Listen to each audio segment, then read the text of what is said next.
Alright, sorry, I was like editing in bed. It's okay, sweetie.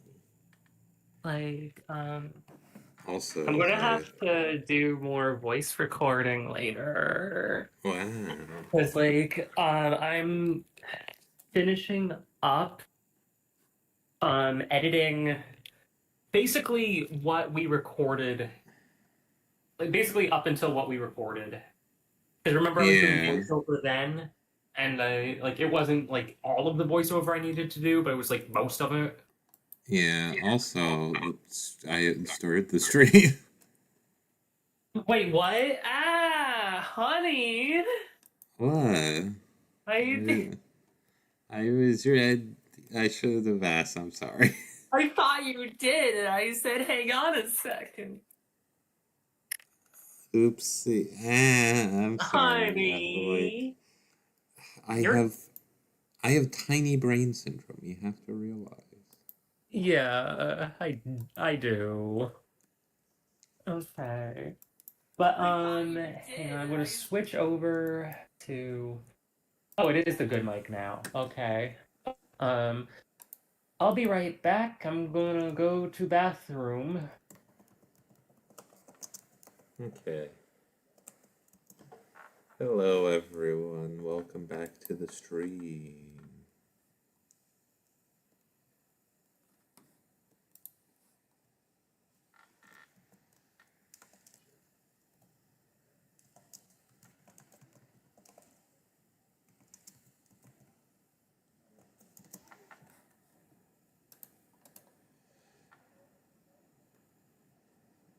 Okay, let's see here.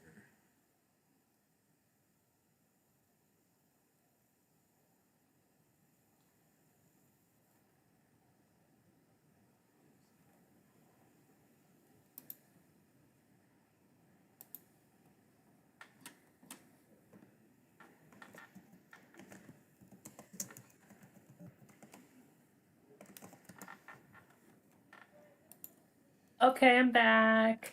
Welcome back. Can you send me the linkio? Yeah. Oh, Okay. Okay, everybody. no. Oh, so Time. fucking funny. It's time to continue Pac-Man World. Yeah, holy shit. I'm gonna send the link to a Let's bunch of see. places again. I did. Holy fuck. Okay. Wait. Why is it? Oh, there we go. Now it's displaying. Uh,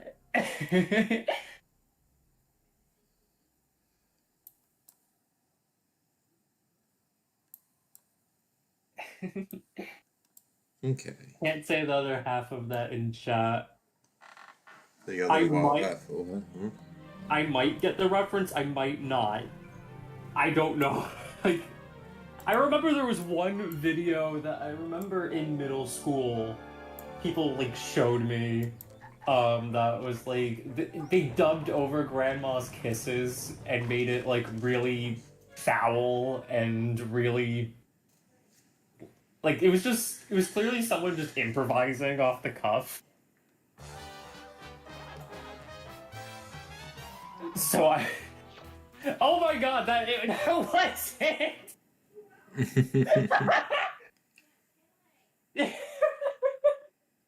Okay, so we are back, everyone. It's I like we can't never believe I left. got the reference. I haven't seen that video in like 18 years. I'm gonna say I wish they kept this in repack. I like that level entrances were rocket ships. That's so fun. Yeah.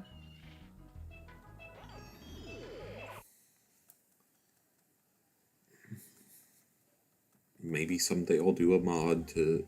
Yeah. One idea I had for Spooky's Revenge in the when you enter Ghost Island, because the preceding world was going to be the space world.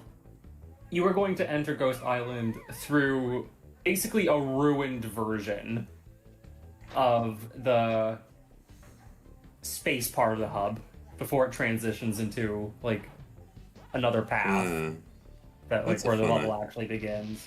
That's a fun idea. Like that was the idea anyway. I want to get back to working on that, but like right now I'm like in between jobs or whatnot. And like when I was like working on that, like I didn't really have to worry as much about expenses or whatnot. So it's like now I feel like when I want to make something, it has to like it's going to have to be something that I can like actually foreseeably get even a little bit of passive income out of. And I'm not making that my primary goal. I'm not gonna sit here going like, oh, YouTube has to be my career, or game development has to be my main career, even though it should be because it's a lot of work. But you really can't count on it being that. Yeah. But nonetheless, like right now with how things are, it's like I kind of just I want to put my priorities on like having a day job, but while I don't have one, and while I'm looking for one, like it'd be good to actually have something coming in, even if it's a little. What if you got a job that was it's a night? You need to be. Don't make a FNAF thing. What? I was. What? Huh? What are you talking about? I know you. I know, like, when you tend to bring those things into it. No. You're laughing. I wasn't gonna make a reference. Yeah, but you were like, what if you had a night shift and you were going to say, like... I was gonna say a night shift where you listen to the song Night Shift by Susie and the Banshees. Okay, that I would do. Let's see, I think in general focusing on making your original indie title should be more toward projects since that's fully your vision. Yeah, no, that's been what I have been focusing most on. That's what I have, like, throughout all this time, the thing I've put the most work into in my free time has been Jack Razor 2. But at the same time, it's an ambitious game. It's really large in scope. It's kind of crazy just how well it's coming together, honestly. Because if I, flat out, said, everything that I want to do in that game, or, everything I set out to do at the start of development, that's insane. That's completely nuts. But, it's coming together, bafflingly well. It's just kind of a matter of, there are areas where, a lot of the stuff that I'm not sure is going to work, is stuff that can be cut out or, just left aside. But, yeah, the second one, it's really ambitious. Jackie has seen the development this entire time, so I think she can attest to the crazy work I've put into it.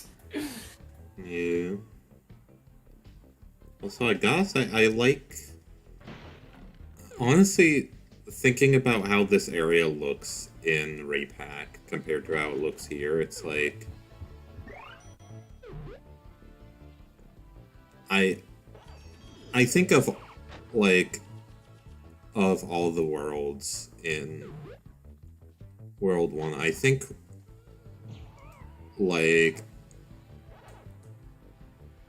I sort of feel like this one visually kind of suffered the most in Repack.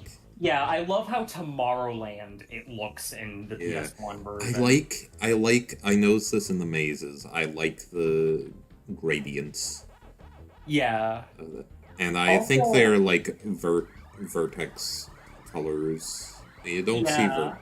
You don't see vertex colors anymore, Yeah, sadly. also, hang on, Meep is saying something. Did Jackie tell you I played the first one? No. No, she didn't. Thank you. I forgot to tell you. But yeah, Uh, let's see. What else? It's just good. I had a good time with Jack Razor one. I liked being able to buy the levels out of order. Yeah, no, like when like adding things because like truth be told, the game was originally designed because it's very much inspired by Turrican.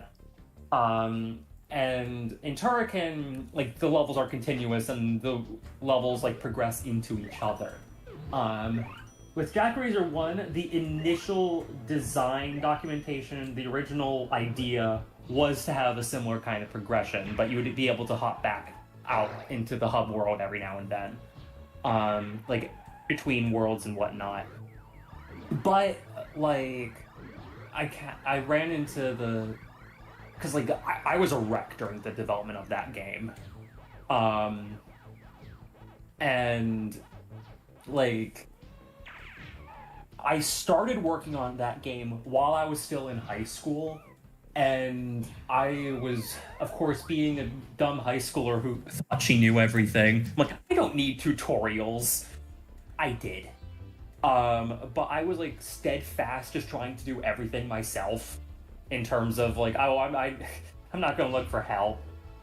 Um, but oh my god, like, but yeah, like the game, making that game was like trying to build like a building while it's also collapsing on top of you because the code was not together. Like the foundation was wrong. So like so much of that game was me trying to figure out how the hell do I make this work. And but with like the stage progression, it's like okay, one of the things I started worrying about was like, okay, oh, I didn't mean the game itself. I meant like making the game without tutorials. That's what I was trying to do. I learned a lot of things that way, the hard way, and I have a whole list of things to never repeat. But basically, one thing I was worried about was like, oh god, like people are going to find the game too short and they're going to just beat it and try to issue a refund if I release it on Steam, which I ended up not doing because it, like, yeah, I'll get into that later, but like, basically, I worried that like, yeah, people were going to just refund it, and like after beating it, so it's like I need to like find a way to extend the playtime but make it natural because I hate it when games are like really artificially extended, and if I'm going to add that kind of limit to the player, I need to give them more freedom in conjunction with that. So like that's just kind of a personal thing for me. Like I don't want to make the game miserable to play. So I added point I had it so you could. That's when I introduced the system where you bought the world next with those points, and but then I had it so like, oh, if you get those points in a different way, then you can, because I already was building the game to have points be important. So like I think that ended up working quite well, honestly, in hindsight. I'm glad I didn't go overboard with trying to make the game longer in stupid ways. Because many games are too long. I agree. I personally do not like games being artificially extended to meet like a quota. Like, yeah, like because yeah, no, the point thing grind just a little bit at one point. One thing I tried to test myself with, when putting that system in place, was I wanted it to be possible to like get the. I want you to be able to buy everything without having to go back to previous levels. Or like if you're thorough enough, like the first time around, you can theoretically just get everything without, like, while always just being able to play new content. Like that, when introducing that system, that was something I held myself to. I really like that. Yeah. Why is the music pitch wrong? This is messing with my head. Jackie did that on purpose. It's not pitched wrong, it's pitched right. I think I was explicitly trying to go to level 3 before 2 or something. Yeah. Because I just like when things are non-linear. Yeah, Turrican is more, the level progression is linear, but the levels are like these big sandboxes. Like they're these big sandbox style levels. Way bigger than the ones in Jackrazer 1. Like, basically one of my goals with Jackrazer 1 was to basically make a good entry level Euro platformer. And like, it's buggy, it's not a very polished game. I tried, in the last months of that game, I stayed up, like, I woke myself up at like 4 in the morning, went downstairs, I opened my computer, I 100%ed the game over and over and over again, and I wrote a list of all the bugs, I ranked them in order of importance, and then I did everything I could to like take care of them, and of course new bugs would pop up, and I did that. Like, I would go to bed at like 1 in the morning, and I did that like 4 a.m. waking up at 4 a.m. in the morning, going to bed at 1 a.m. just bug testing that game. I did that for months. Like, it was murder. Like, it was absolutely brutal.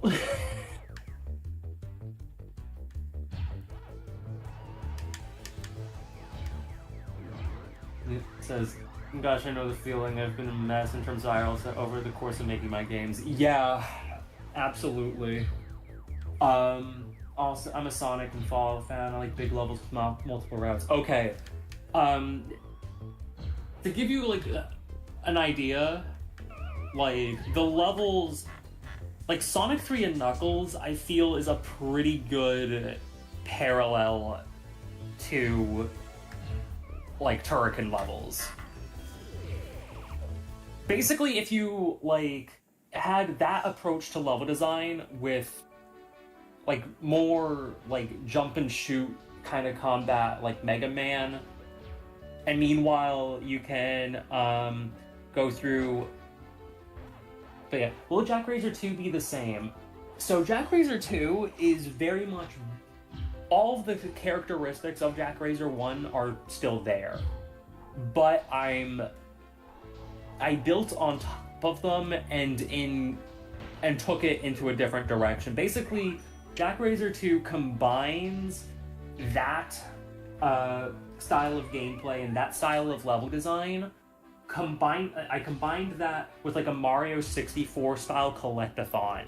I improved the movement and made it a lot, and I really tried to like find ways to give the game a high skill ceiling, and I have it so the gameplay elements kind of pull you more towards trying to do like 100% completionist runs, because like the story to a certain extent is about a character who is trying to, like, after the events of the first game, he's like traumatized, and his way to cope with that is to try to be like everything for everyone. He's trying to be perfect. He's like getting in over his head. He's trying to control everything in his life, and he can't.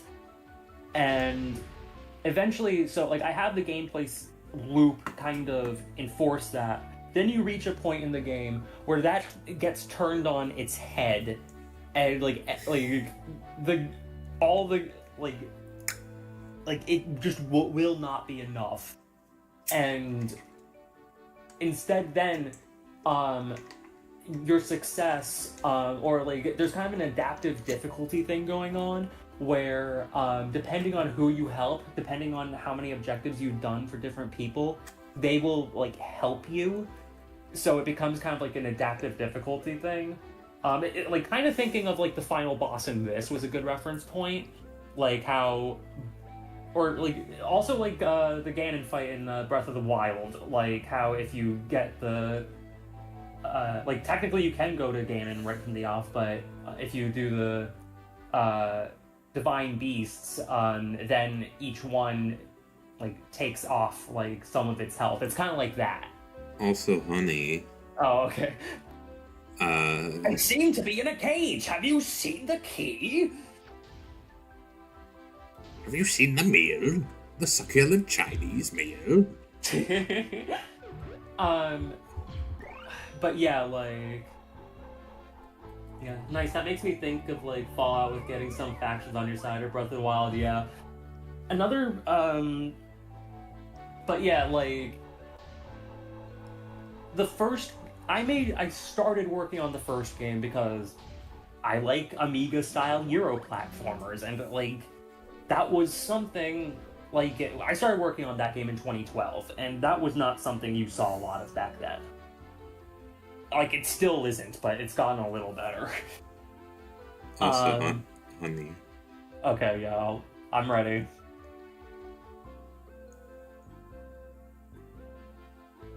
Eh? Many thanks, my friend. I must be going. You also have to remember, I'm seeing this later than you. Yeah, okay. But yeah, like, I started off, like, wanting to base it on Turrican, but over the course of the game, it evolved into its own thing. With Jack-Razor 2, like, I of course had, like, the gameplay of Jack-Razor 1 as a base. But on top of that, I had a story in mind. And it was actually a story I had in mind since like 2013. And I thought like, okay, how can I tell this story using gameplay? That said, I have been animating cutscenes for the game that I'm not sure I'll even be able to implement. But we'll see. Also, I guess I've started by animating one cutscene, and I started by trying to animate the most ambitious one as a good stress test. But yeah, like I wrote the game's dialogue and script as I wrote it in screenplay format. Like. Also, something I'll say real quick is that I like how there's like this gap here, and there's like nothing behind there. I don't think anyway. Like,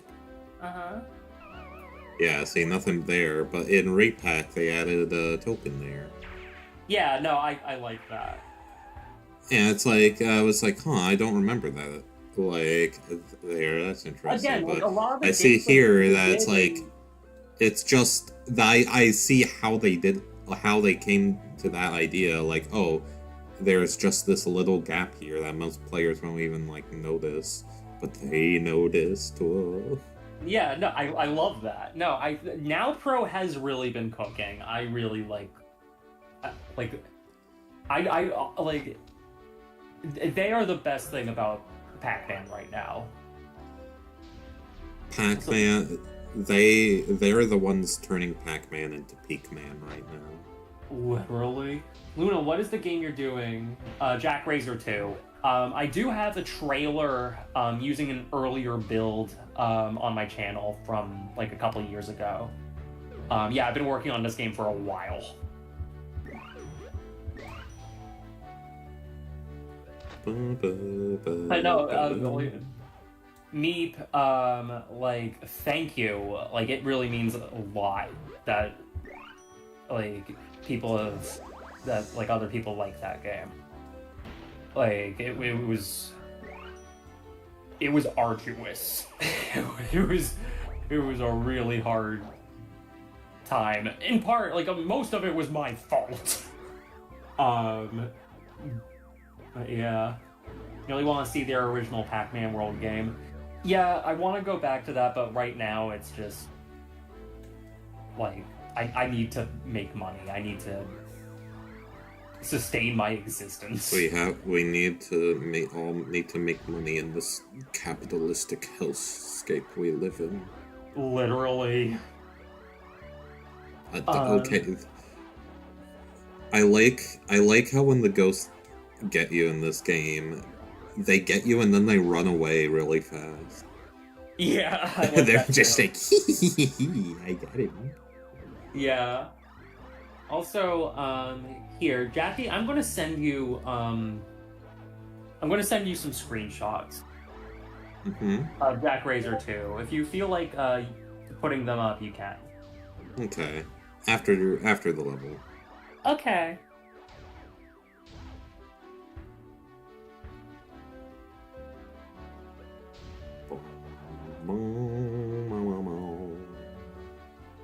I love Far Out. Me too. It's like good. One of my favorite Pac-Man. Also, I really like how on the slot machine thing, how I like during the space levels, the background is the space. Yeah. Honestly, too. I really like the space background. I like the moving stars. It's both a really Windows screensavers. For me, it's both a really nice aesthetic, but also it reminds me of Galaga. Yeah.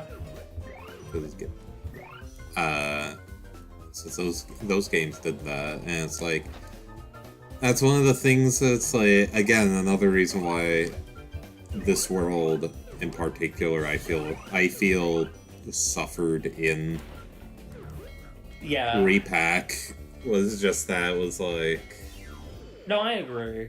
It's just static space background, which it's more realistic. It makes more sense, but I mean, come on. Yeah. Okay, how would you rank the aesthetics of the space worlds in Pac-Man platformers? I can't even begin to comprehend that right now. Fair. I really like how the space world in Ghostly Adventures 2 looks. Yeah, it looks really good. Okay. You know what? I'll talk to Professor Pac and then quit so that I can still have him in the hub so he doesn't completely disappear. Yeah. So, just so you can read all his dialogue. Oh boy. I have a job now. Yeah, you're the official voice actor for Professor Pac. Wow. What an honor. I have deduced that Pac-Man has imprisoned others that you must rescue. Wow. Anyways, time to reset because I still want. The thing that bugs me is like, why did they make them disappear? Like, are they stupid? Yes. Okay. Let's I see. shouldn't say that. Scott Rogers is a lovely, lovely man. Yeah.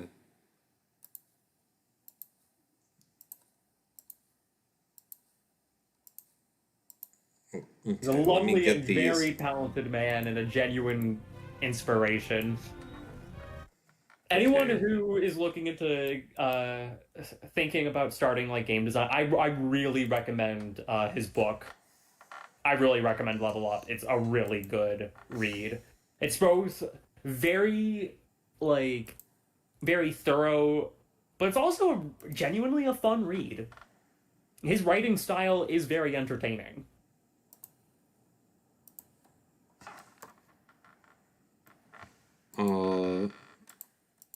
Let's see here.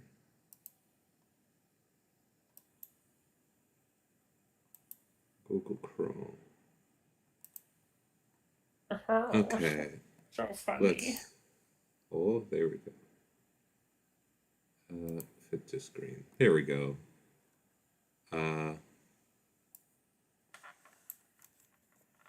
I'll just have it like that for now. Okay, so here's some Jack Razor 2 screenshots. Wow. Oh, okay. There it is. Alrighty. So Yeah, there's world. this one with hands, and you have hands and the man. Of course, it wouldn't be a Turrican-inspired game if I didn't have a hand boss. Also, yes, Turrican did the hand boss before Nintendo. I'm sorry, I don't make the rules. There's Jack fire surfing. That's pretty cool, and I like the lava. The purple of the volcano. It reminds me of Pac-Man World 2, and I thank you for that. So good. And there's this.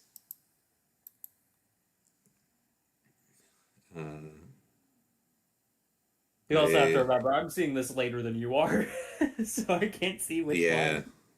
It's the one with the robot man, and he's Oh yeah, that's the second level. Second level. Then there's Jack being hit by a car. Yeah, he flies towards the screen. Brian, look out! And then Jack in Rocky Place. That will be the official level name, Rocky Place.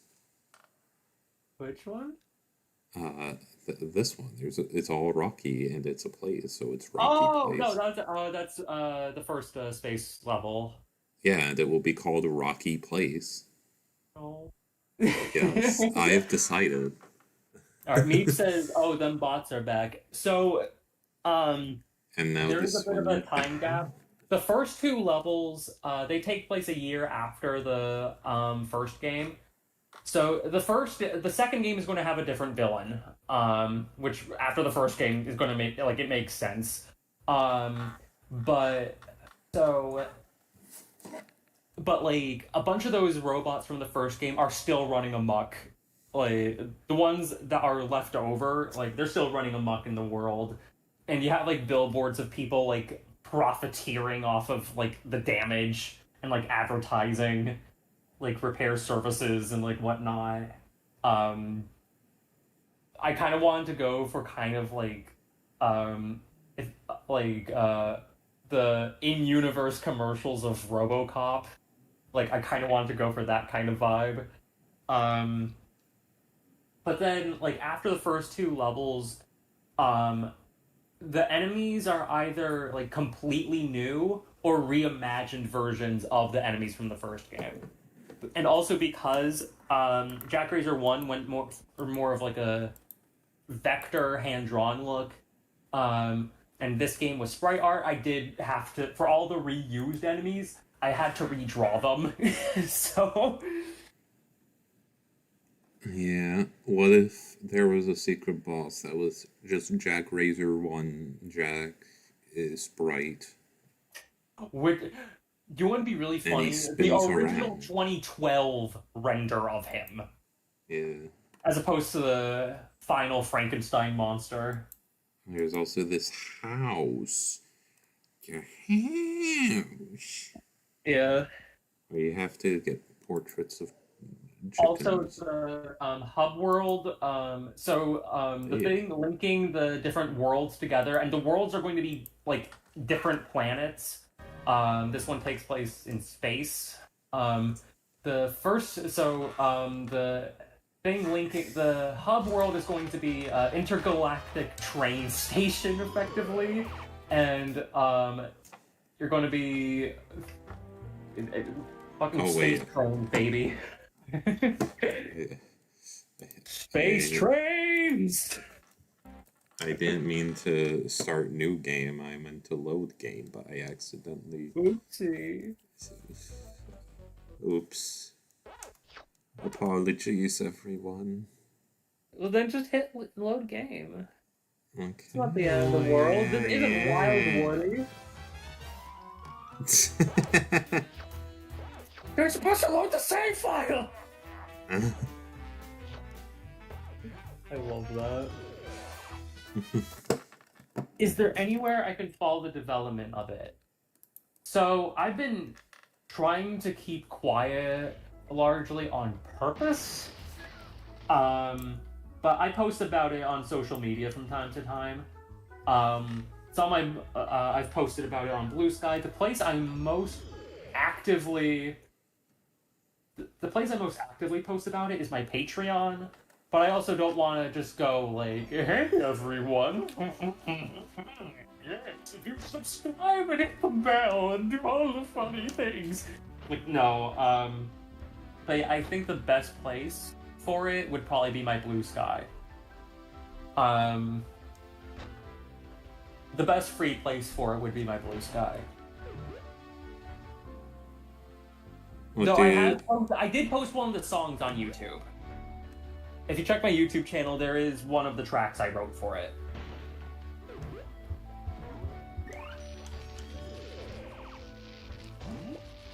Luna, what do you think of Give Me Space? I like it. What do you think of the music in this level? I like it. It's a different take on Far Out. What do you think of how it's not in repack? I know! Like, I get it. The songs are similar enough. They probably, I guess they didn't notice. Yeah. Which is funny, given, like, all the other things they actually, like, did. Repack's soundtrack, like, it bugs me, honestly. Really? Because it feels okay. Because it's just like, okay, we'll have it feels very incomplete. Because it's like, oh, we'll have songs that are literally like half the songs be just the original versions, and then the other half be remixes. And that bugs the shit out of me. I wish they made new renditions of all the songs, or have it just be the original soundtrack. Don't not have the half and half shit. Yeah, but at the same time though, like, where are the high quality versions of the original? Like, I get why they did it, but it's like, I feel like in that case they should have did it for all the songs then. Yeah. Because I feel like as is there are two Pac-Man World soundtracks and both feel incomplete to me. And that bugs me so much. I really wish, I don't think it's gonna happen ever, but I would really wish that one day Repack just gets updated, be like, yeah, here is the original soundtrack and a fully remade soundtrack, and then there we go. What would you do if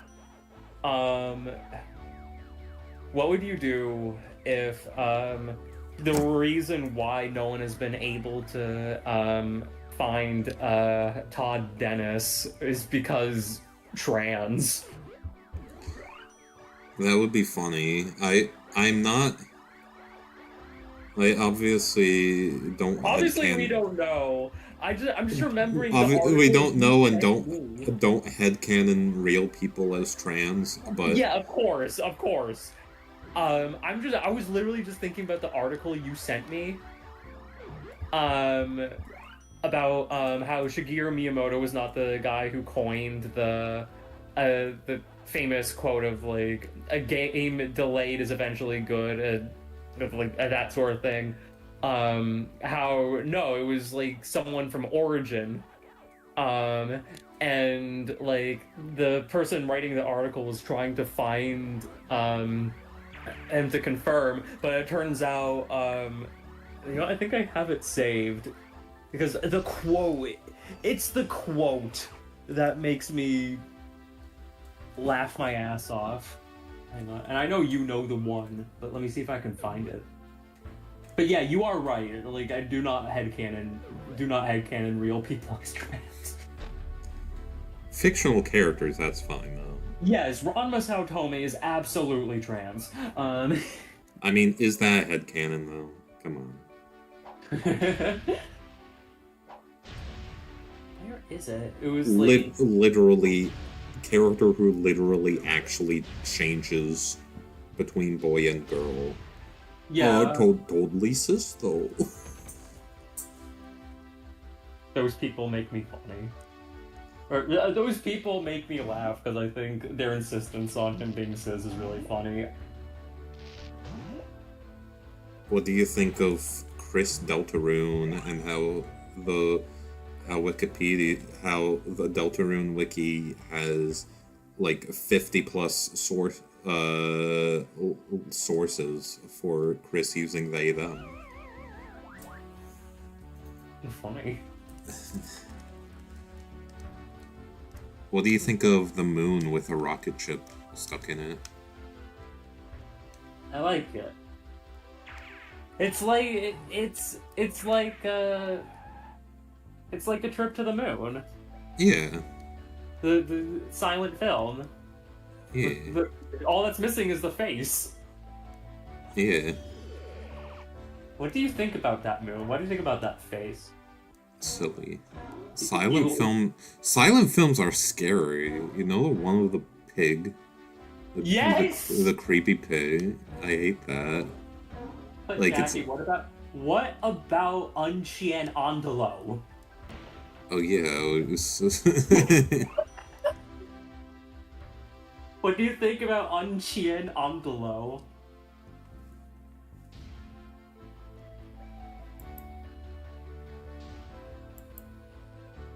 Okay.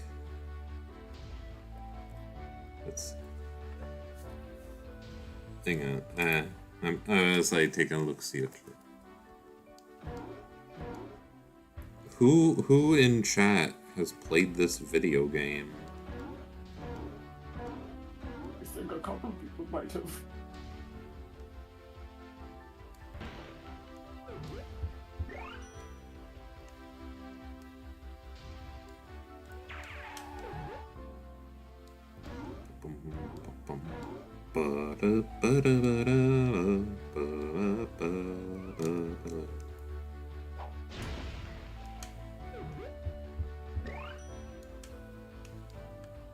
Let's see. Okay. Oh, I found the article. It's like. Let's see. After playing around with Google Books' very limited snippet view for a while, I eventually learned that it was... Hang on, let me see. Let's see. So yeah, I eventually learned it was said by Ellen Guan, who attributed it to her significant other. However, I could not find contact info for either of them and decided to leave the mystery there until last year when film editor Javed El Sherritt was so determined to find the source of the quote that he tweeted, "I will legit give $100 to the person who can find the origin of Shigeru Miyamoto's quote, 'A delayed game is eventually good, but a rushed game is forever bad.' I'm not looking for articles who quote it, I'm looking for the original thing. I figured I was about 95% of the way there. I just need to contact Ellen Guan's significant other. While tweeting about my latest attempts, a mutual pointed out to me that the reason I've been having trouble finding her is that she's since transitioned and changed her name to I can't read that. Siab had Demon? Demon? Alright. This is such a not uncommon occurrence in the gaming industry that any time I can't find someone and there's no obituary, I assume they've simply transitioned. Yeah. Like, that just makes me laugh. I think that's very funny.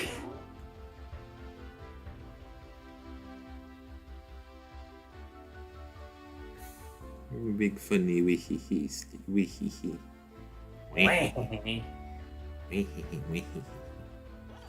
Wait, shit, I forgot the... I forgot the maze. I thought I was...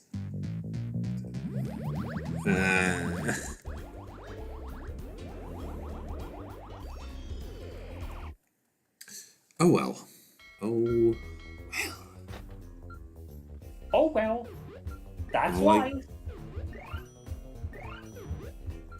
I mean, I forgot the N in one of the things, so I guess there'd just be 2 levels I'll have to go back to. Fun. I love going back to levels. It's so totally tubular, dude. I love backtracking. I love backtracking. Jackie, we're making fun of backtracking, but like honestly, Jackie, you should play Metroid Prime sometime.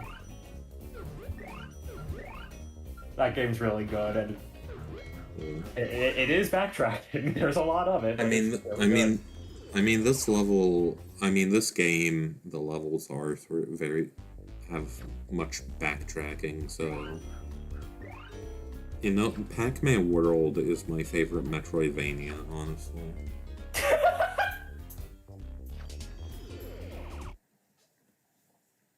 I mean, think about. Am I wrong?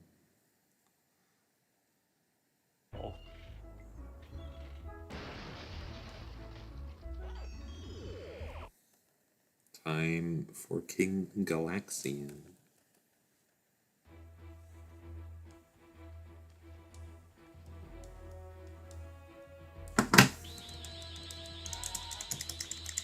But yeah, the thing I absolutely love about like that article is like it really highlights like people. It really highlights how like Nintendo fans will like look at something someone else does, or like something else someone else has said, or something someone else has done, and then just go, no, they didn't do that. Nintendo did. And then it sticks.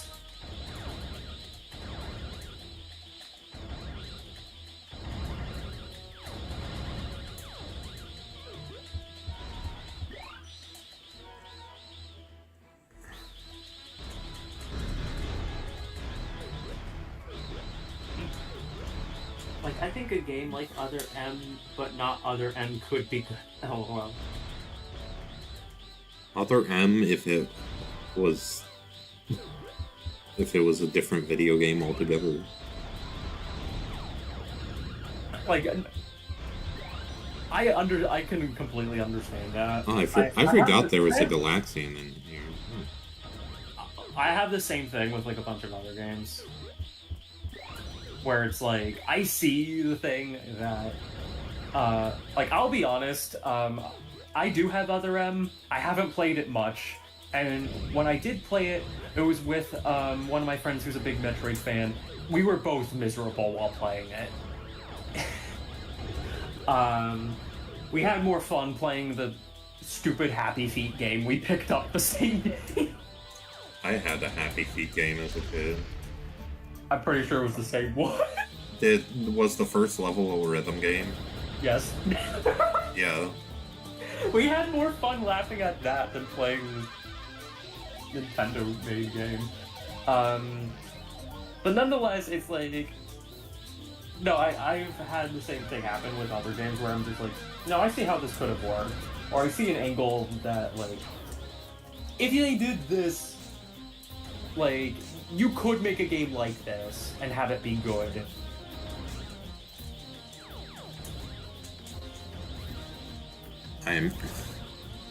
Don't you love King Galaxian and how the no turbo? What are you? I mean, in terms of movement, like a true Metroid game like Prime or Super, but with 3D. Yeah, no, that makes sense. Yeah, I can get that. I can get behind that. But like, no turbo. What are you talking about? All the Jackie, literally all of the buttons are fire. Just like mash the pad in circles. Yeah, but still. That's what I'm doing now, but it's like it's not. It's inconsistent. If I use my index and middle finger to do X and circle, that's more consistent, but it's also more straining. I just moved my thumb in a I just moved my thumb in a circle.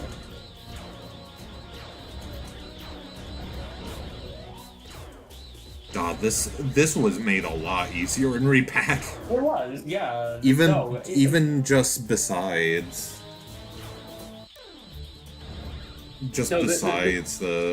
No, this like everyone talks about how hard Anubis Rex is, and for good reason. But this boss in the original, in this version, is absolutely insane too. Yeah. my hand and arm are getting tired. I know, that's the effect of playing. That's the effect of playing King Galaxian.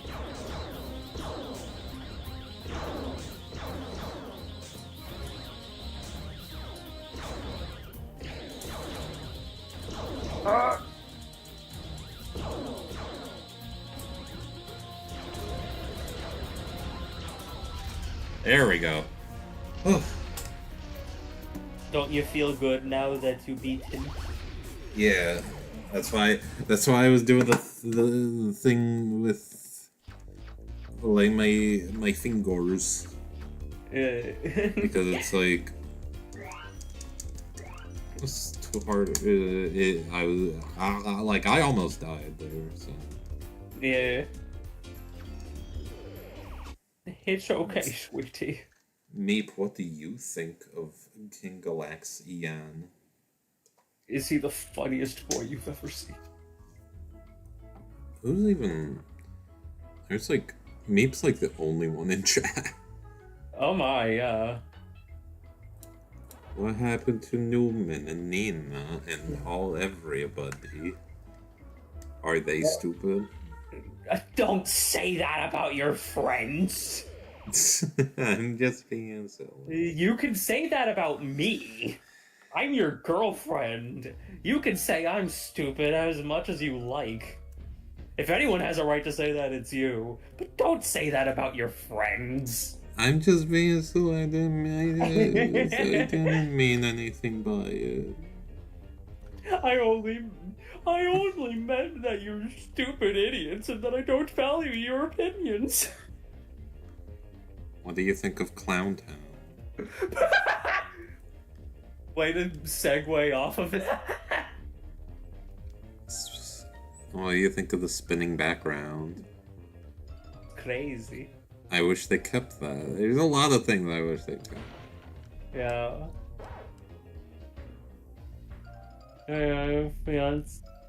He was talking to me about my cat. What do I think of who? What do you think of clowning around in this clown town? Clown town is funky. Oh. There's these plane.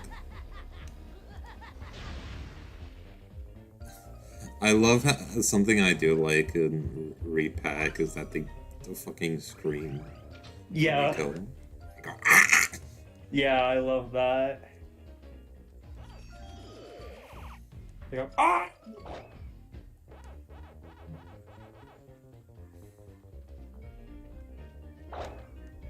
Something I liked in the original too is that the backgrounds for each of the levels were different colors. I do kind of wish they kept that instead of just being purple for all of them.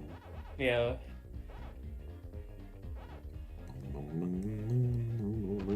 That said, purple is a good color. It is.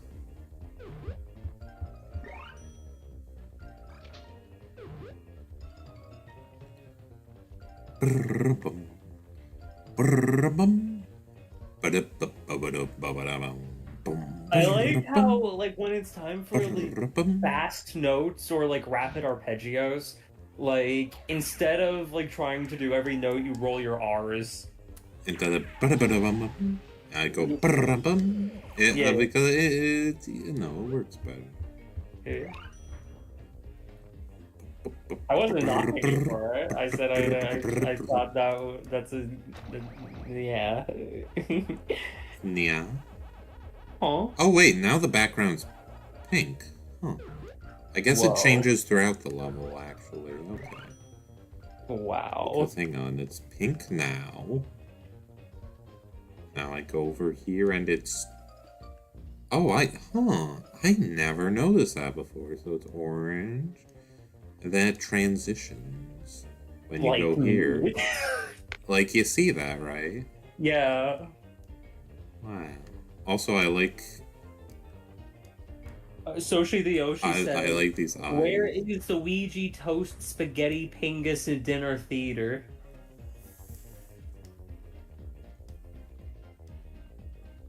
I love YouTube poop shit being a language.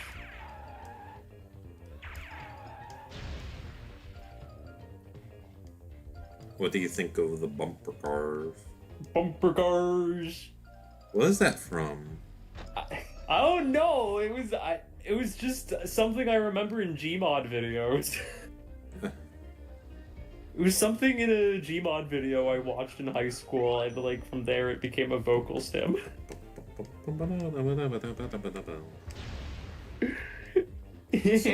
something else I quite like. Let's see if I can do it and not die. Okay, no, I will.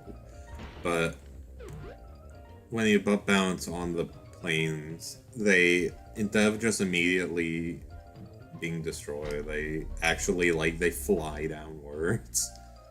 Yeah. YouTube poop slang is my third language, my second being SpongeBob reference. Yes. That is very valid. I remember there was one time in college, I was at, near the campus was a mall with a retro game store in it. And we went there one time, and I was really talkative in that retro game store, and like I was on really good terms with the person behind the counter. Yeah, you're a big yapper.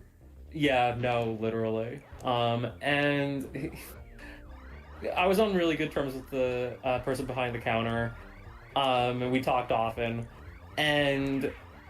But like there was one time I come in and he's like on the phone, and he is like, I waited, I wait, and then he ends the call with like, also hang on, I have customers here, and then I don't know what compelled me to say this. I don't know why I brought this line specifically into the equation, but I said, way to go, pal. That potato salad took us 3 days! What? I don't know why I said that. What was their reaction? Laughter, because they got the reference. I think it was literally... No, I think I know what it was, because I was making a joking point to, like, one of my friends that's like, no, you could... SpongeBob references are language now. You can, like, quote anything and, like, someone will immediately just know what you're saying. Yeah. I think that was my field test of that theory.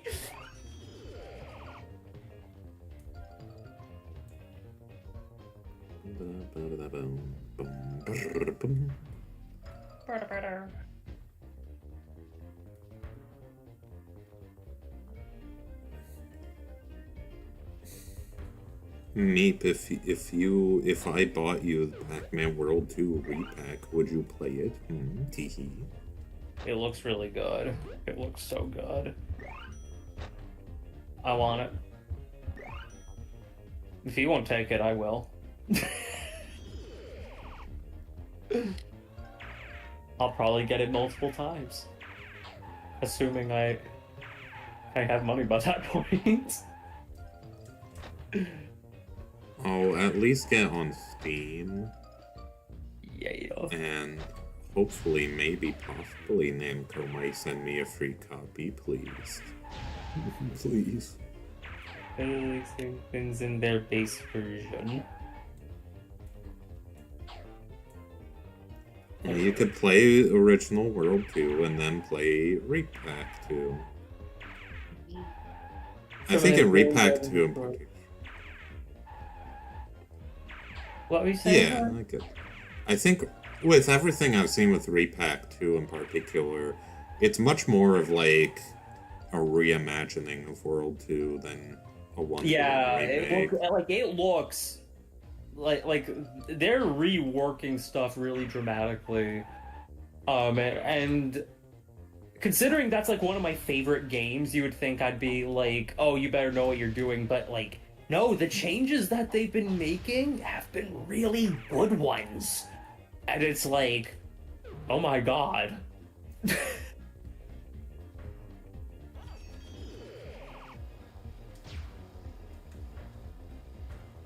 Like, this is a case where, like, under normal circumstances, I'd be, like, really skeptical and really picky. But so far, I've liked, like, everything I've seen.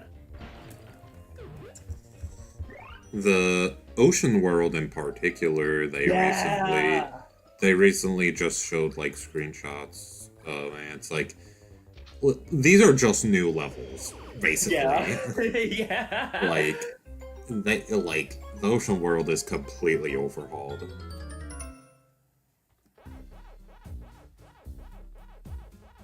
On Resident Evil and Final Fantasy fan, I think they've done some of the best remakes because they're new games wearing the old theming. Yeah, no, like, I wouldn't say this goes quite to that extent. The levels they have shown,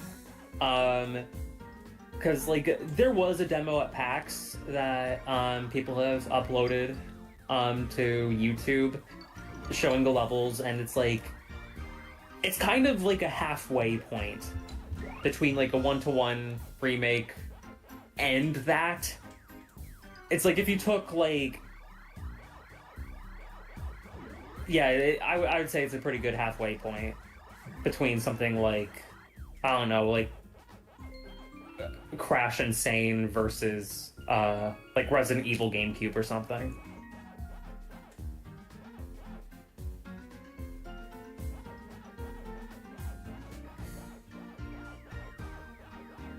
And you would think that might even be messier that way because you're mixing old... Because it has to... Whatever you're doing, it has to match up with the old game design decisions. But so far, they're doing a really good job with that.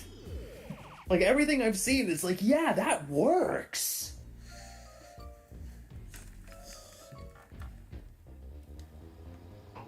So no, I am genuinely really excited. I'm really excited for it. But between World 1 and 2, the remakes of that, and the re-releases of Turrican on, like, the Switch, yeah, like, all that's missing now is some kind of re-release or remake of Rogue Squadron. Please, I've I mean, they already made a remake. They just never released it. Yeah. They made a remake and finished it, and and Disney and Is it EA that has like the license for Star Wars games? They no longer have the exclusive license to Star Okay. Wars games. They lost that a few Then I years guess ago. Disney. Yeah. So basically, so yeah, Disney. So they made a remake So of the okay, Rogue Squadron games, and Disney's just sitting on it for years and years on end. no, literal decades. In a few years, like in 4 years' time, it will be 20 years.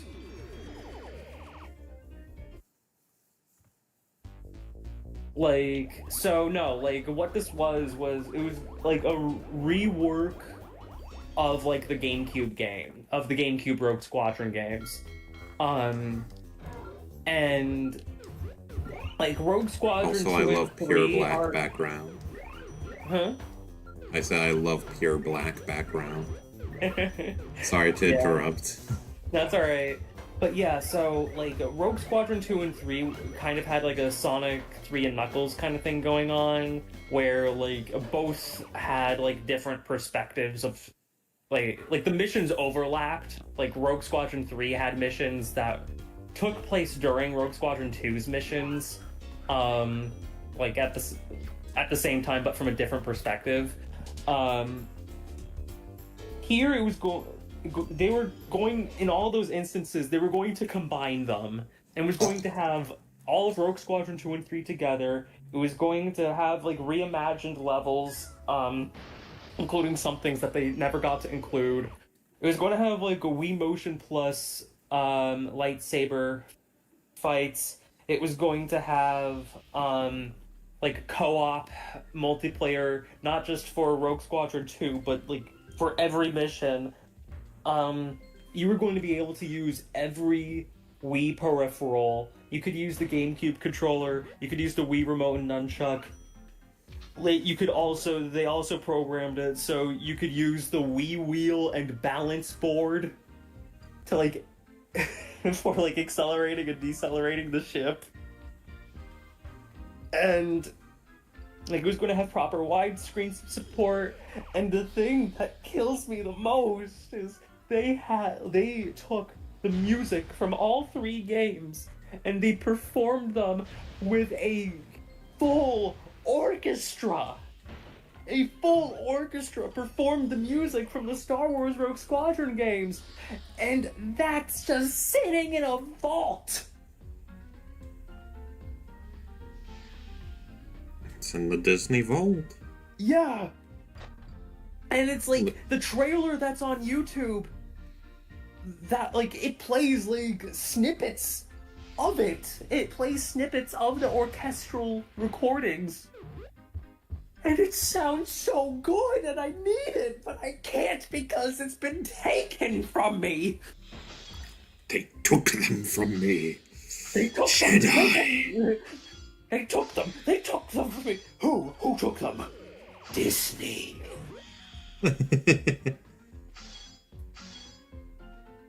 Oh no, because this was canceled before the Disney purchase, but Disney have been sitting on it this entire time. And part of me thinks, because like they've been remastering Star Wars games from the late 90s and early 2000s for years now.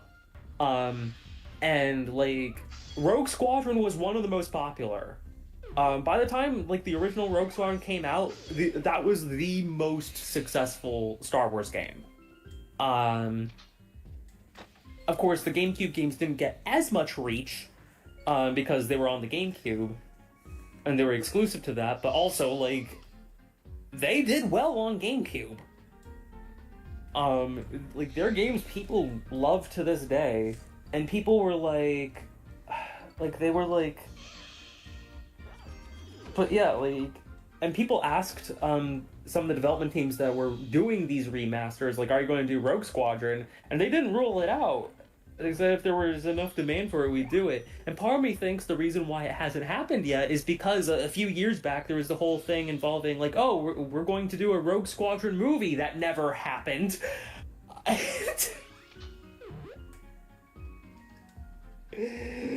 I mean,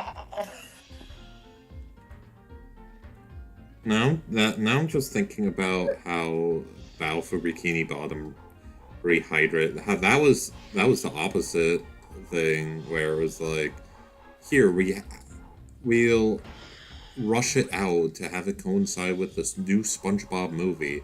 Oh, the movie is being delayed. Will the game be delayed so they can actually, like, polish it up and finish it and make a Switch port that's not broken? No. Yeah, instead here, like, again, this is me, like, tinfoil hatting, but considering, like, all the ones they have done, like, it feels like it genuinely feels like, it's not that they haven't considered Rogue Squadron, it's that they're avoiding doing it. I think, like, right now, it's just a matter of, like, it's like, oh, we could tie in the release of this remaster into the new Rogue Squadron movie, or whatnot. But, like, then that got thrown into development hell, and there's been so much, oh, it's happening, no, it's not, no, yes, it is, no, it's not, and it might be retooled, like, I wouldn't be surprised if at some point it's retooled as a show, or, like, then they announce, then, like, I'm really pissed. I know this is turning into several different tangents, but something that, like, Disney's Lucasfilm has been doing that's been driving me insane is they keep announcing Star Wars movies and then, like, nothing.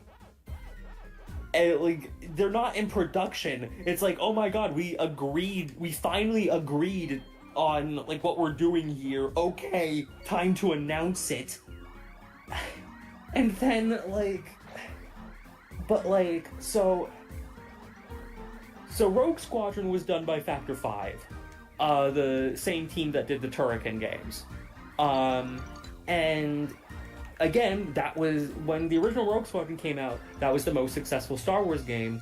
And when it and LucasArts was getting into this big deal with Microsoft for the Xbox, and, like, they tried getting, Factor 5 to... Like, Factor 5 announced that they were doing a Rogue Squadron on GameCube, like, well before LucasArts were really ready for it. And they were like, why are you doing it on GameCube? No, it needs to be on Xbox or whatever. So, like, between, like, those things, between, the most successful Star Wars game being developed externally, they started making the Starfighter series of games on the PS2 and Xbox, which was basically their attempt to have an internally developed Rogue Squadron. So after, like, all of this shit with the Rogue Squadron movie comes out, oops, like, we're announcing Star Wars Starfighter the movie! Like, what are you doing? What are you doing? Like, it's... like, what's happening?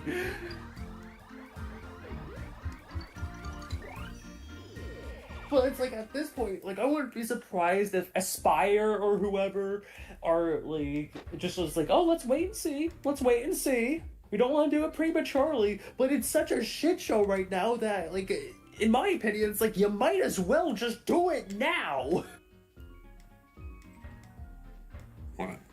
Yeah, it's the sort of thing where it's like, hey, how about instead of just waiting to release the remake that was finished and just never released after over a decade, it's like, how about instead you release that and have the time have the Rogue Squadron movie tie-in be a brand new Rogue Squadron game entirely instead of just do not even get me. Do not do that to me, honey. I mean, do not just say, oh, here, Luna, honey, here, I'm going to jangle these keys in front of your face and okay, give you this listen, but which is better? Tantalizing thing that's never going to happen. Of here, like, there might be a new Rogue Squadron game on the horizon. Okay, that's Luna, if the alternative here is no releasing the finished remaster that was not released. alongside no new Rogue Squadron, or actually get the ball rolling. Yeah. I fucking love Rogue Squadron. Those aren't just my favorite Star Wars games. Like, those are some of, if not, like, actually, like, my favorite games. Even more than Wild Woody. Yeah, obviously. But yeah, but like, Jackie, I've shown you the Star Fox video I'm working on, or whatnot. Yeah. But like, doing that really reminds me, because I was exposed to both around the same time. Doing that is really like highlighting how, like, why Kid Me gravitated more to Rogue Squadron. Besides Star Wars. Yes, actually.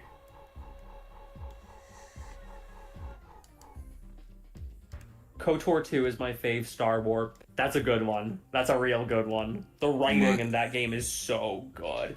You haven't played Rogue Squadron. Like, it's understandable why. The only, like, re-release of it, like, it is on, the PC version is on Steam, but it's the PC version of the original, and that has a really annoying camera glitch.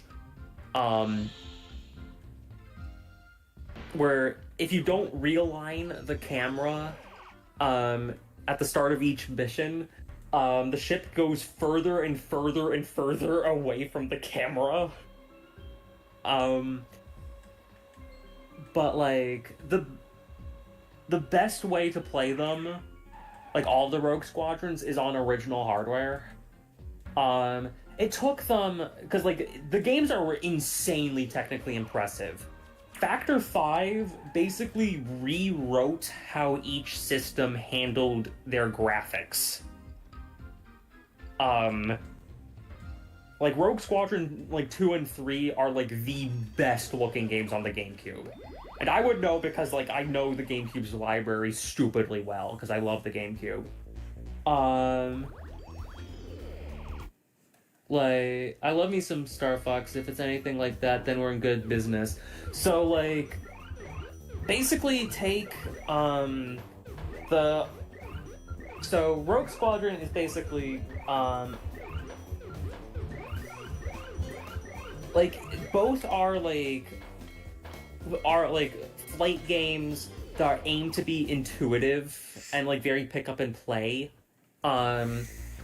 But whereas, like, Star Fox largely is, like, built on rail shooting with, like, the occasional, like, open section here and there. Rogue Squadron is, like, just full open maps where, like, you're flying through, like, traversing these canyons and, like, flying over cities. And, like, the whole point is, like, it basically... It's like it's more of a strategy action game. Basically, to give you some idea, imagine if you, like, combined Star Fox with, like, let's say you took, like, Sector Z from Star Fox 64 and combined it with, like, Pikmin. In terms of, like, you're flying around this map, trying to make sure everything is under control. Like, you devise a strategy, you're trying to make sure everything is under control, you're trying to make sure everything doesn't go wrong, and, like, they're difficult games, but really rewarding. Of course, they're easy to me now, but yeah, like, it took, but yeah, like, they're really, like, the thing that makes it difficult to play the games on newer hardware is because the developers, Factor 5, they were insane. It's like, okay, the Nintendo 64 has the hardware architecture has all these bottlenecks. How do we, never played Star Fox Command, it was turn-based, but sounds vaguely in that vein. I genuinely like Star Fox Command. I that was one of the ones I enjoyed that was one of the ones I got a really good kick out of, honestly. It's not Rogue Squadron isn't turn-based. It's all happening concurrently. But yes, there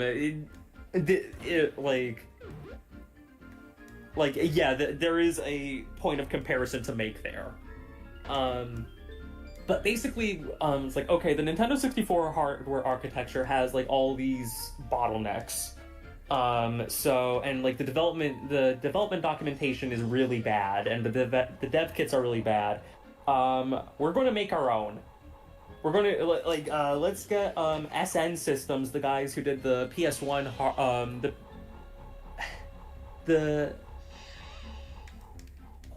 let's get the guys who did the PS1 dev kits to do N64 dev kits. Let's work with those. We're going to use microcode to completely rewrite how the Nintendo 64 handles graphics. We're going to use every trick in the book to get really high texture resolution, these really big maps. We're all going to do it, and at the time, people were like flabbergasted by how good it looked, and then they topped themselves again with Battle for Naboo, which is like one of the best looking N64 games. Like, that game is gorgeous, and it manages to look that good while running at a better frame rate than most N64 games. Like, it's really impressive. And then for the Rogue Squadron games on GameCube, because Factor 5 were so crazy with sound, like, they managed to get with the voice compression technology that they built for Rogue Squadron. In Rogue Squadron 1, they got 80 minutes of voice acting and sound effects onto a standard N64 cart. And then for Battle for Naboo, they not only had full voice acting again, but that was also one of the first games to do audio commentary for every stage in the game, also on a standard N64 cart. And their work with audio on the N64 got them in bed with a bunch of other developers wanting to either use their technology or their games or like their sound people all outright. Like the Pokemon Stadium games, for instance, they use Factor 5's voice compression technology that they used for Rogue Squadron. And then the Resident Evil 2 port on N64 not only uses the Rogue Squadron voice compression technology, but like the audio for that port was done, like the music was rearranged for that port by Factor 5's audio people, like Chris Hulsbeck and Rudolf Stember. So like because of like that pedigree, Nintendo was like, okay, do you mind like helping us out with the sound hardware for the GameCube?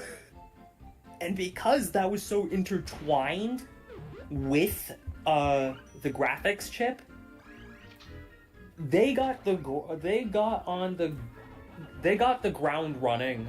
So like they knew that system damn well. They knew that, so they, like, before the GameCube even came out, they had an intimate knowledge of the GameCube.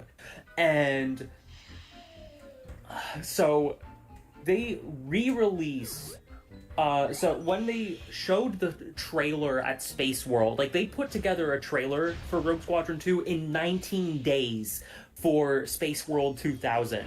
And all the other Space World 2000 demos were pre-rendered. Rogue Leader was the only one that wasn't. So like as the GameCube was coming to release, we saw more of the other games, and we saw more of Rogue Leader. People were just going like, this is fake. There is no way the game looks this good. You can't do that in real-time graphics. And then the game comes out and it looks even better than it did in the pre-release, like, advertisements and circuits, and people were just completely floored. And like that was one of like the games that was combating the GameCube's kitty image when it came out. There were magazines at the time saying, dude, like, get a GameCube, not for Luigi's Mansion, get it for Rogue Leader. And granted, I love Luigi's Mansion. I think it had a bad rap I think it had an unfair rap at the time. But, like, yeah, like, Rogue Leader was selling GameCubes. And, like, it is one of the best looking GameCube games. Like, it looks insane for 2001. It's one of the best looking games I've ever seen from that time. And frankly, the only other game that comes close to it graphically is the sequel, which in a lot of ways surpasses it.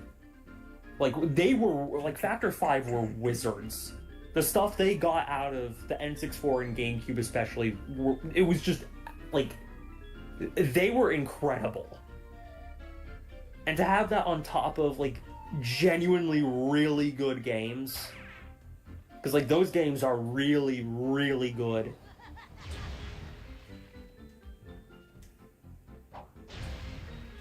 Like, I love those games so much. Sorry I've been talking so much about Rogue Squadron while, like, it's playing okay, Pac-Man World, but it's like... It's okay, sweet pie. I love you. Luna, you're cute and pretty. Yeah. Also, isn't the Galaxian supposed to be here? Unless... Is that a change they made to Repack? I don't remember. Sorry, I, like, got sidetracked and, like, It's okay, Stewie. The Rogue Squadron hole was opened, and I... Oh, no, it's here. Okay. The Rogue Squadron hole... Oh, wait, also, I'm looking at a different... Again, my video is delayed because I'm seeing it with everyone else. Oh. Oopsie. So, like, Whoopsie daisy. Hi, I'm Daisy. I'm Daisy. I'm Daisy.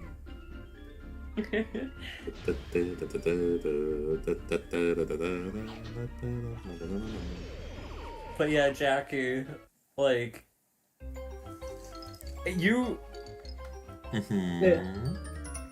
seen the Rogue Squadron games, and you've tried to play them. Yeah, they're very graphically impressive. But do they have hippo tiles?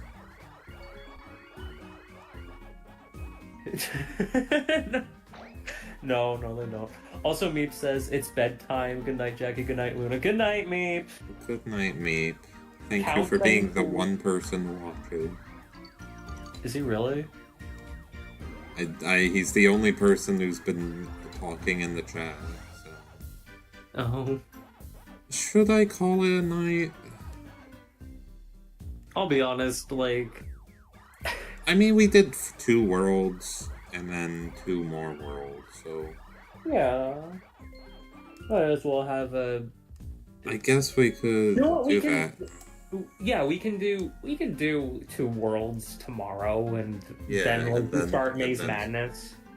And hopefully tomorrow you don't have to divide the streams, because I think, frankly, I'm surprised we had as much of an audience recovery tonight as we did. Yeah. Frankly, I'm happy that we managed to even have that. If you're watching the stream right now, please type in chat. Type in chat, ha ha ha, funny. I want to funny scream.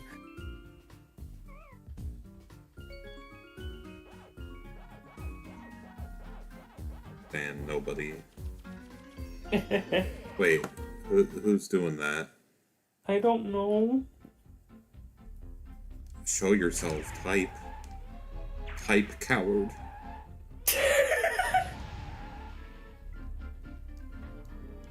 In chat, ha ha ha, funny. I want it was funny you. It was you. Will you be sticking around to... Because we're almost done with... Oh, okay, you're here too. Yeah, well, yeah, we're going to wrap up soon. Yeah, we just have this level and then the boss, and then that'll be it for tonight.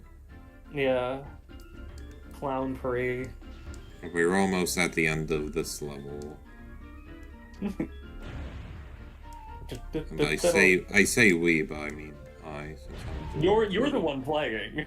I'm just watching I'm just you're my cheerleader. Go, go, Jackie! Go, go, Jackie! Jackie! Jackie! Honey, I'm imagining you as like a cheerleader. It's like, Andy.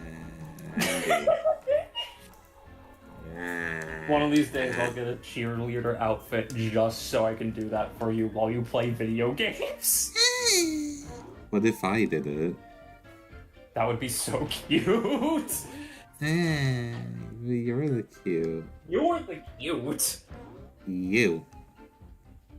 Do you know what? I got myself hyped for Rogue Squadron. I'm literally gonna put Rogue Squadron 3 into my GameCube, turn on Ace mode, and just go nuts. Give me all the enemies. Give me like the same number of transports to protect. Give me more shit to keep away from them. Keep fucking. I like that Repack added a pack dot chain, so you don't have to just walk all the way back. Yeah.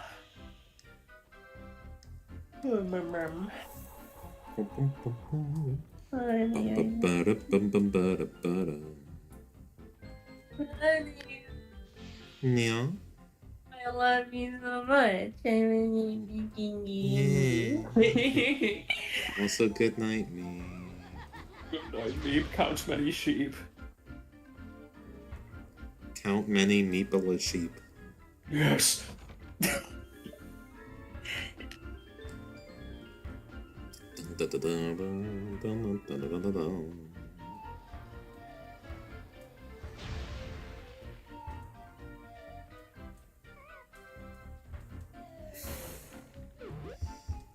It's funny how,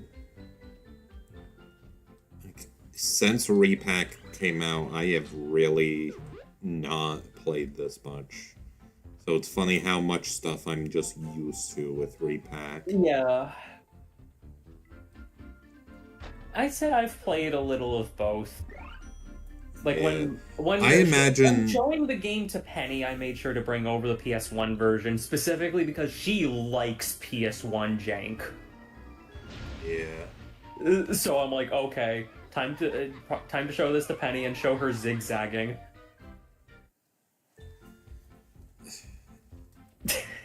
She's enthralled by funny yellow man.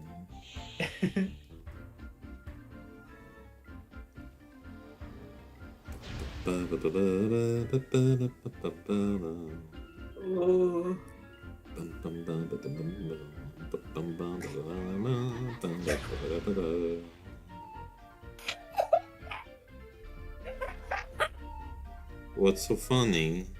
Okay, no, I sent a clip of the video that I'm working on to Carl, and he had a really funny response to the clip I've sent to him. I'm not gonna repeat it though, because spoilers. We're on stream. Exactly. Exactly. I'll tell you after. Because I'm pretty sure I sent you the same clip.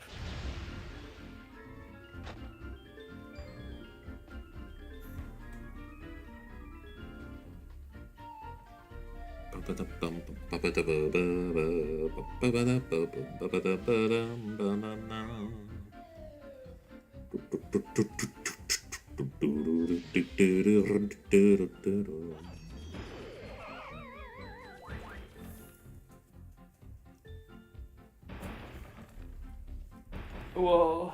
Also, I like the Skyway nod.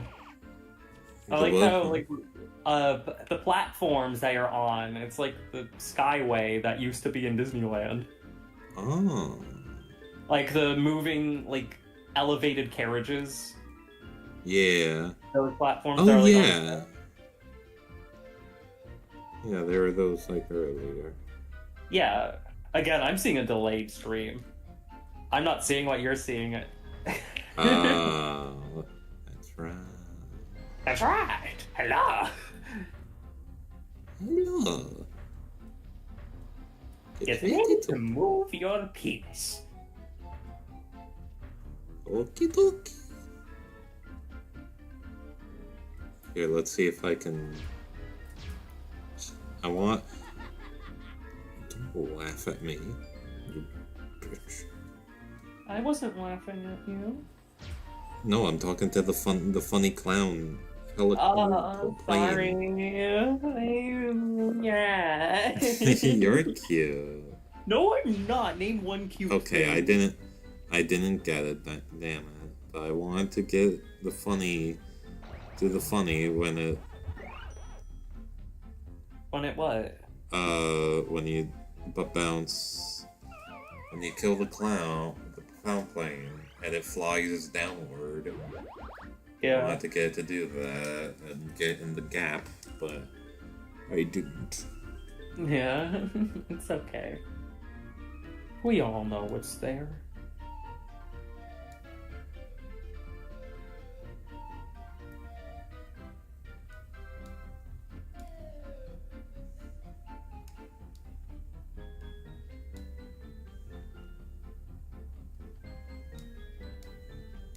Oh my god.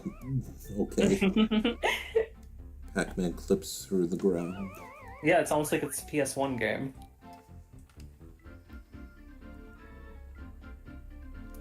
PS1 is very silly. It is. It's also... The PlayStation 1 is my favorite PlayStation. What about the gay station? What about the crust?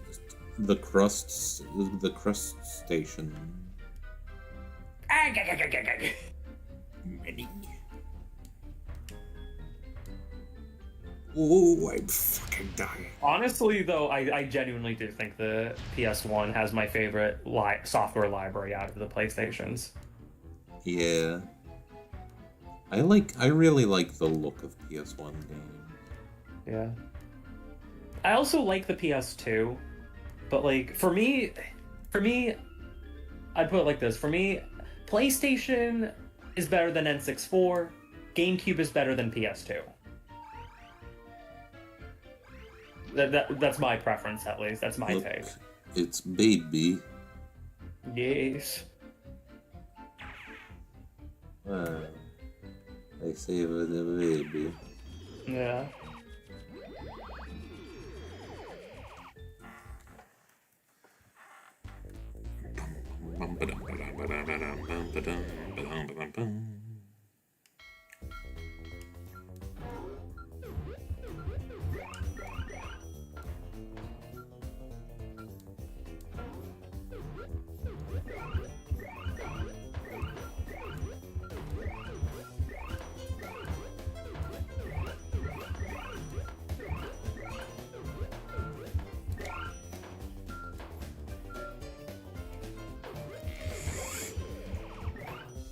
Okay.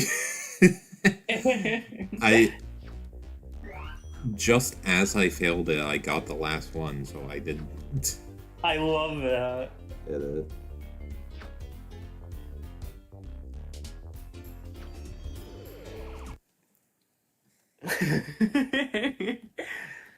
That's so totally tubular.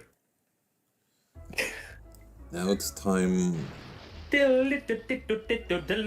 Clown 3 horizontal.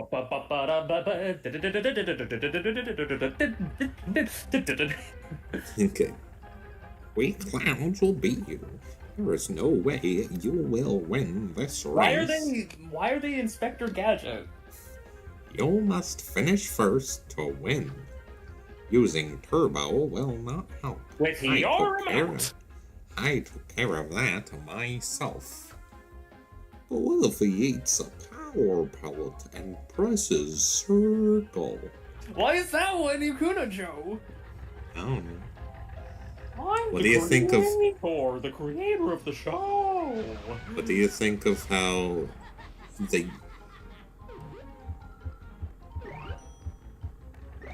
these clowns they cut their dialogue from Repack? Yeah. Is that tragic? I don't know. Maybe a little. But also, like, honey, what do you think about how there was... What do you think about racing against Twitter folk? Yeah.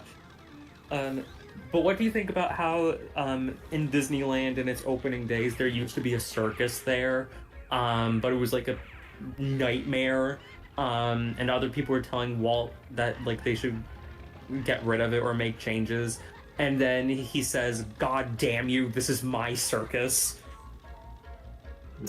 That's funny. I love how Defunctland told that story and then put, because like at the Disney parks when they're working on something and they don't want people to be able to access it, they put up work walls and they'll put inspirational Walt Disney quotes on them, and he just did that with with that quote. That's really funny. I love that. I love Defunctland. Those are genuinely some of the best YouTube videos. Oh, that's shit.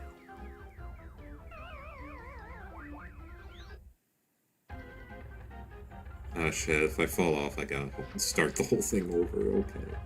Oh no. Honey. It's all good. Yeah. Yeah.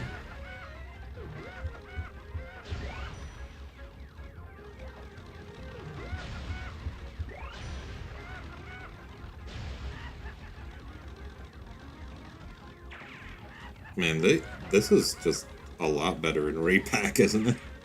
Yeah, it is.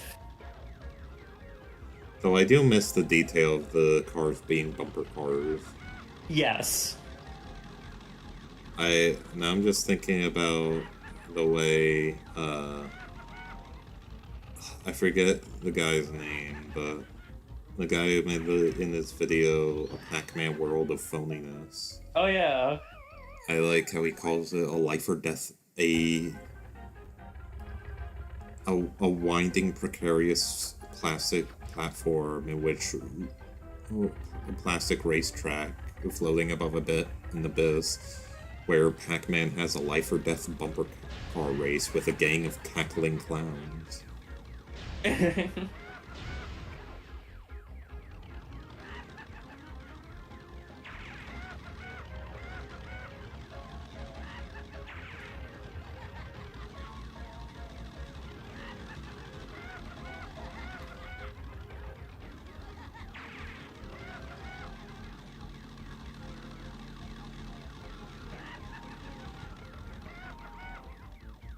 Oh.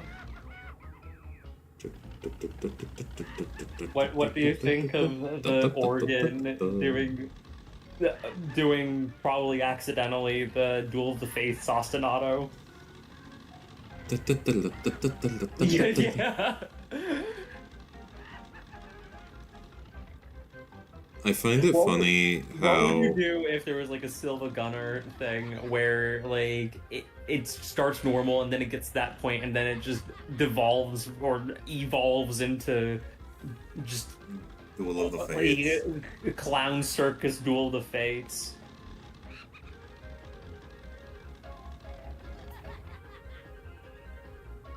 The organ just goes, I passed the giant clown that makes all the rules. I'm the giant rat that makes all of the rules. Luna, what would you do if I was a clown? I'd be like, oh no. I'd be afraid that I'd be like that Dexter's Lab episode. You'd be afraid that I'm just too funny. You would be... That episode freaked me out as a kid. Like, yeah. genuinely.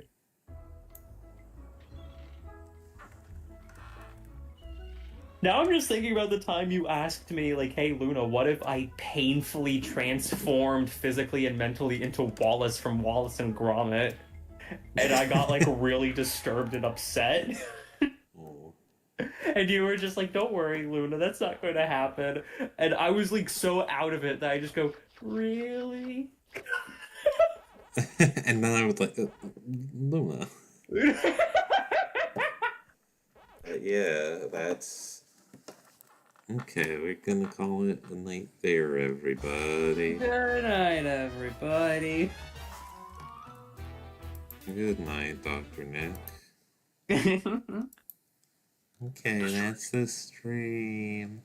Tomorrow, we're gonna finish this up tomorrow. And then also start Ms. Pac-Man Maze Madness. So, look forward to that. Any last things you want to say, Luna, honey? Always drink your Ovaltine. Oh, my headphones went unplugged. Oopsie, so I didn't hear. Never mind. Repeat that. No, it's gone. Okay, I mean, I guess I'll watch the stream to hear it. Also, something is that I had the last stream be 30 FPS, but I decided to try 60 FPS for this one, and we'll see if it went well. I didn't see any stuttering. So in that case, wow, yay. In that case, I think it really was, literally was the weird way I had things set up and how I had the VTuber thing be 1080p. Yeah. But yeah, Having it just be 720. You can end the stream first. I want to talk a little bit. Okay. Goodbye, everybody.